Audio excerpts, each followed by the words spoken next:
Hi friends, എല്ലാവർക്കും തോട്ടത്തിൽ കിച്ചണിലേക്ക് സ്വാഗതം. അപ്പോൾ ഇന്നത്തെ വീഡിയോ എന്ന് പറയുന്നത് കുറച്ച് കിച്ചൺ ടിപ്സ് ആണ് കേട്ടോ. അപ്പോൾ നമ്മളിന്ന് കുക്കിംഗ് ആയിട്ടല്ല, കുറച്ച് ടിപ്സ് ആയിട്ടാണ് വന്നിട്ടുള്ളത്. അപ്പോൾ നമുക്ക് നേരെ വീഡിയോയിലേക്ക് പോകാം. അപ്പോൾ നമ്മുടെ വീടുകളിലൊക്കെ പൈപ്പുകളിൽ വെള്ളം കുറവായി വരാറുണ്ടല്ലേ? അതെന്താ കാരണം എന്ന് വെച്ചാൽ ഇതാണ്ട് ഇതുപോലെ കരട് അടഞ്ഞിട്ടുണ്ടാവും കേട്ടോ. ആ ഒരു വെള്ളം വരുന്ന ആ ഭാഗത്തുണ്ടല്ലോ, നമുക്ക് അഴിക്കാൻ പറ്റുന്ന പൈപ്പാണെന്നുണ്ടെങ്കിൽ ഇതുപോലെ അഴിച്ച് നോക്കിക്കഴിഞ്ഞാൽ അതിൻ്റെ ഉള്ളിൽ വന്നിട്ട് അഴുക്കും പൊടികളൊക്കെ നന്നായിട്ട് അടിഞ്ഞിട്ടുണ്ടാവും. ബാത്റൂം പൈപ്പ്, അതുപോലെ നമ്മൾ പാത്രം കഴുകുന്ന പൈപ്പാണെങ്കിലും ഏത് പൈപ്പാണെങ്കിലും ഇതുപോലെ വെള്ളം അടഞ്ഞിട്ടുണ്ടാവും. നമ്മൾ ഇതുപോലെ വെള്ളം വരാതിരിക്കുന്ന സമയത്ത് നമ്മളെന്താ വിചാരിക്കുക, വെള്ളം കുറവായിട്ടുണ്ടാവും എന്ന് പറഞ്ഞിട്ടില്ലേ, നമ്മൾ ടാങ്കിൽ വെള്ളം കുറവായിട്ടായിരിക്കും എന്ന് പറഞ്ഞാൽ നമ്മൾ മോട്ടർ ഇടാറുണ്ട്. പല അബദ്ധം നമുക്ക് അതുപോലെ സംഭവിക്കാറുണ്ട്. അപ്പോൾ ഈ ഒരു രീതിയിൽ നമ്മൾ നോക്കണമെന്നുണ്ടെങ്കിൽ കണ്ടല്ലേ, ഇതിൽ നന്നായിട്ട് തന്നെ പൊടി അടഞ്ഞിട്ടുണ്ട്. നമുക്ക് ജസ്റ്റ് ആ പൈപ്പിൽ തന്നെ നന്നായിട്ട് വെള്ളം ഒന്ന് കഴുകി കൊടുത്താൽ മതി കേട്ടോ. അപ്പോൾ ആ പൊടിയും പൊട്ടൊക്കെ പോകും. അത് പോയി കഴിഞ്ഞാൽ കണ്ടില്ലേ, നന്നായിട്ട് തന്നെ വെള്ളം നല്ല ഫോഴ്സിൽ വരുന്നുണ്ട്. അപ്പോൾ ഇടയ്ക്ക് നമ്മൾ ശ്രദ്ധിക്കാത്ത ഒരു കാര്യമാണ് കേട്ടോ ഇത്. അതൊന്ന് ഓർമ്മപ്പെടുത്തിയതേ ഉള്ളൂ. ഈ ഒരു ടിപ്പ് നിങ്ങളൊന്ന് ട്രൈ ചെയ്ത് നോക്കാം. ഈ അടുത്ത ടിപ്പ് എന്ന് പറയുന്നത്, നമ്മൾ കടലയൊക്കെ വെള്ളത്തിലിടാൻ മറന്നു കഴിഞ്ഞാൽ നമുക്ക് പെട്ടെന്ന് തന്നെ നമുക്കിത് കുതിർത്തിയെടുക്കാനായിട്ട് പറ്റുന്ന ഒരു ടിപ്പായിട്ടാണ് വന്നിട്ടുള്ളത് കേട്ടോ. എന്താണെന്ന് വെച്ചാൽ നമ്മളതിലേക്ക് ചൂടുവെള്ളമാണ് ഒഴിച്ചു കൊടുക്കുന്നത്. അപ്പോൾ നമ്മൾ പലപ്പോഴും മറന്നു പോകാറുണ്ടാവില്ലേ, നമ്മൾ ഇതുപോലെ ധാന്യങ്ങളൊക്കെ വെള്ളത്തിൽ സോക്ക് ചെയ്യാനായിട്ട്.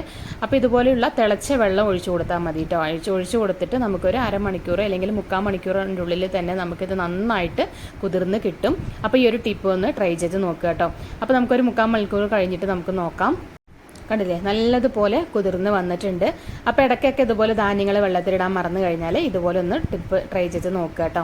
ഇനി അടുത്ത ടിപ്പ് എന്ന് പറയുന്നത്, നമ്മൾ പാത്രമൊക്കെ കഴുകുന്ന ഭാഗത്ത് ആ ഒരു കൗണ്ടർ ടോപ്പിലായിട്ട് നന്നായിട്ട് വെള്ളം വരൂല്ലേ. നമ്മൾ ഇതുപോലെ സിങ്കിലൊക്കെ പാത്രം കഴുകുന്നവരുണ്ടെങ്കിൽ വെള്ളം കൗണ്ടർ ടോപ്പിലൊക്കെ ആയിട്ട് പിന്നീട് അത് നമുക്ക് ഒരു വൈപ്പർ വെച്ചിട്ട് നമ്മൾ വൈപ്പ് ചെയ്തെടുക്കണം. അല്ലാന്നുണ്ടെങ്കിൽ തുണി വെച്ച് തുടച്ചെടുക്കണം. നമുക്ക് ഡബിൾ പണിയായിരിക്കും. അപ്പോൾ അതിന് മുന്നേ തന്നെ നമ്മൾ പാത്രം കഴുകുന്ന അതിന് മുന്നായിട്ട് ഇതുപോലെ ഒരു ബനിയൻ തുണിയാണ് ഞാൻ എടുത്തിട്ടുള്ളത് കേട്ടോ. വീട്ടിൽ ഉപയോഗിക്കാത്ത ഒരു കട്ടിയുള്ള ബനിയൻ തുണി എടുക്കുക. ഇതുപോലെ നമ്മൾ റോൾ ചെയ്തിട്ട് ഇതുപോലെ നമുക്ക് ഒന്ന് വെച്ച് കൊടുക്കുകയാണെന്നുണ്ടെങ്കിൽ സിങ്കിൻ്റെ ആ ഭാഗത്ത് നമ്മൾ ഇതുപോലെ ഒരു സ്ക്വയറായിട്ട് ഷേപ്പിൽ വെച്ച് കൊടുക്കുകയാണെന്നുണ്ടെങ്കിൽ നമ്മൾ എത്ര പാത്രം കഴുകിയാലും വെള്ളം ഇപ്പുറത്തോട്ട് വരില്ല കേട്ടോ. ഇങ്ങനെ ഭാഗത്ത് വരാതിരുന്ന് കഴിഞ്ഞാൽ നമുക്ക് പണിയും കുറവായി കിട്ടും. നല്ല നീറ്റായിട്ട് തന്നെ കൗണ്ടർ ടോപ്പ് ഇരിക്കുകയും ചെയ്യും. അല്ലാന്നുണ്ടെങ്കിൽ പാത്രം കഴുകിക്കഴിഞ്ഞാൽ മൊത്തം വെള്ളമായിട്ട് നമുക്ക് രണ്ടാമത് നമുക്ക് പണിയായിരിക്കും. അപ്പോൾ അതൊക്കെ ഒന്ന് കുറഞ്ഞ് കിട്ടാനായിട്ട് കുറച്ച് വൃത്തിയിലിരിക്കാനും വേണ്ടിയിട്ട് ഈ ഒരു ടിപ്പ് ഒന്ന് ട്രൈ ചെയ്ത് നോക്കുക കേട്ടോ. ഈ അടുത്ത ടിപ്പ് എന്ന് പറയുന്നത്, നാരങ്ങയൊക്കെ നമ്മൾ എല്ലാവരും വാങ്ങിക്കുന്ന ഒരു ഇതാണ്.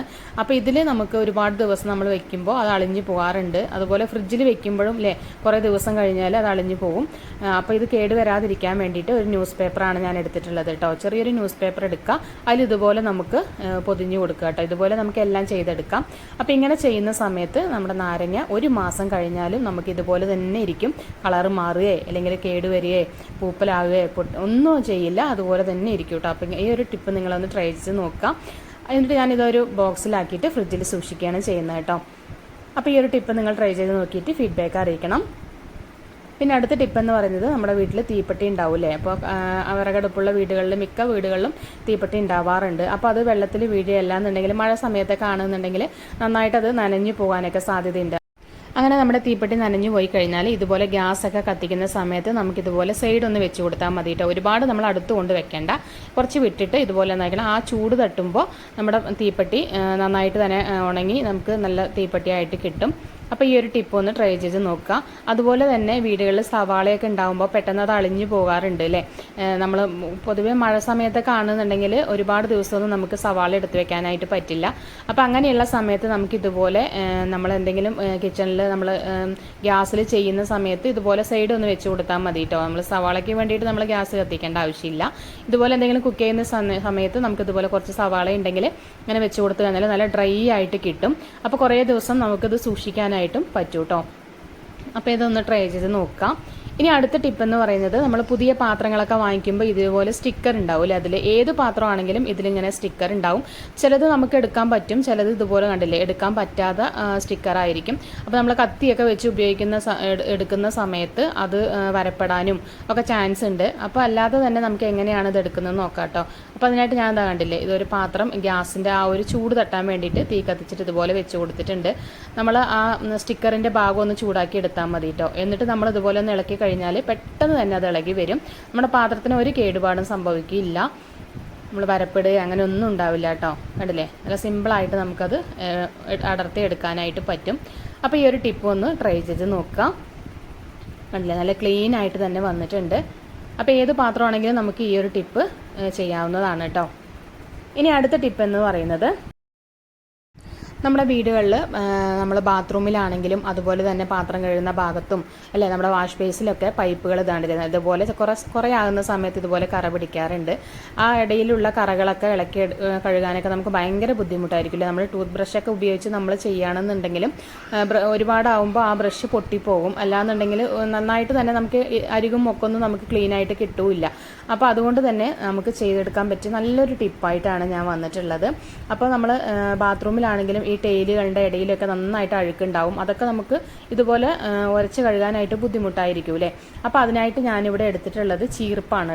അപ്പോൾ നമ്മൾ ഉപയോഗിക്കുന്ന ചീർപ്പ് എടുക്കണ്ട, ഇതുപോലെ ഉപയോഗിക്കാത്ത ചീർപ്പുണ്ടെങ്കിൽ അത് എടുക്കുക. എന്നിട്ട് നമ്മൾ പാത്രം കഴുകുന്ന ആ ഒരു സ്റ്റീലിൻ്റെ സ്ക്രബും കൂടി എടുക്കുക കേട്ടോ. എന്നിട്ട് ഇതുപോലെ ഒന്ന് വലിച്ചു കൊടുക്കുക നല്ല നീളത്തിൽ. നമ്മൾ അതായത് നമ്മൾ ഈ ഒരു ചീപ്പിൽ നമ്മളത് വെക്കാനാണ് പോകുന്നത്. അപ്പോൾ ആ ഒരു വലിപ്പത്തിൽ നമ്മൾ അതൊന്ന് വലിച്ചെടുക്കണം. എന്നിട്ട് അതിൽ ഇതുപോലെ ഒന്ന് വെച്ച് കൊടുക്കുക കേട്ടോ. ഇതുപോലെ ഒന്ന് വെച്ച് കൊടുത്തതിന് ശേഷം ഒന്ന് പ്രസ് ചെയ്ത് കൊടുക്കുക.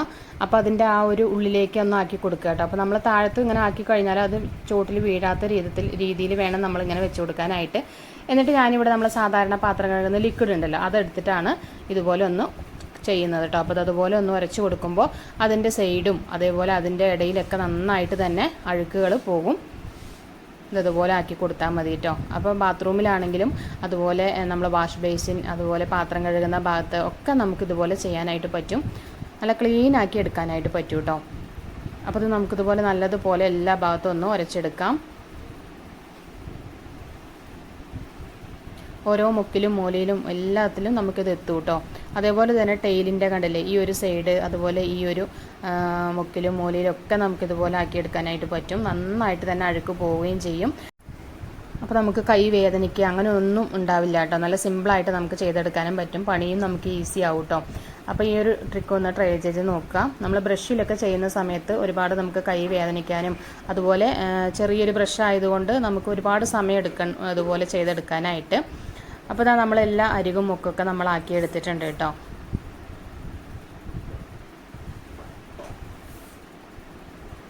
ഇനി നമുക്കൊന്ന് കഴുകി നോക്കാം. കണ്ടില്ലേ, നിങ്ങൾക്ക് കാണുമ്പോൾ തന്നെ മനസ്സിലാവും നമ്മൾ ആദ്യം കണ്ട പൈപ്പേ അല്ല, നമ്മൾ പുതിയ പൈപ്പ് പോലെ ആയിട്ടുണ്ട് അല്ലേ. നല്ല ക്ലീൻ ആയിട്ട് കിട്ടിയിട്ടുണ്ട്. അരികും മൊക്കിലെയും ഒക്കെ അഴുക്ക് പോയിട്ടുണ്ട്. കണ്ടില്ലേ. അപ്പോൾ നമ്മൾ ബാത്റൂമിലെ പൈപ്പാണെങ്കിലും ഏത് പൈപ്പാണെങ്കിലും ഇതുപോലെ നല്ല പളപളാന്നാക്കി എടുക്കാനായിട്ട് പറ്റും. അരികും മുക്കിലെയും അഴുക്കൊക്കെ നന്നായിട്ട് പോവുകയും ചെയ്തിട്ട് നമ്മൾ സാധാരണ നമ്മൾ ഉപയോഗിക്കുന്ന വീട്ടിലെ ചീർപ്പ് കൊണ്ട് തന്നെ നമുക്കിത് ചെയ്തെടുക്കാനായിട്ട് പറ്റും. അപ്പോൾ എല്ലാവരും ഇതുപോലെ ഒന്ന് ട്രൈ ചെയ്ത് നോക്കിയിട്ട് ഫീഡ്ബാക്ക് അറിയുക. ഇതിൽ ഏതെങ്കിലും നിങ്ങൾക്ക് ടിപ്പ് ഇഷ്ടപ്പെട്ടു എന്നുണ്ടെങ്കിൽ ഒന്ന് ലൈക്ക് ചെയ്യാനും ഷെയർ ചെയ്യാനും സബ്സ്ക്രൈബ് ചെയ്യാനും കൂടെ മറക്കരുത് കേട്ടോ. അപ്പോൾ തീർച്ചയായും നിങ്ങളുടെ സപ്പോർട്ട് അത്യാവശ്യമാണ്.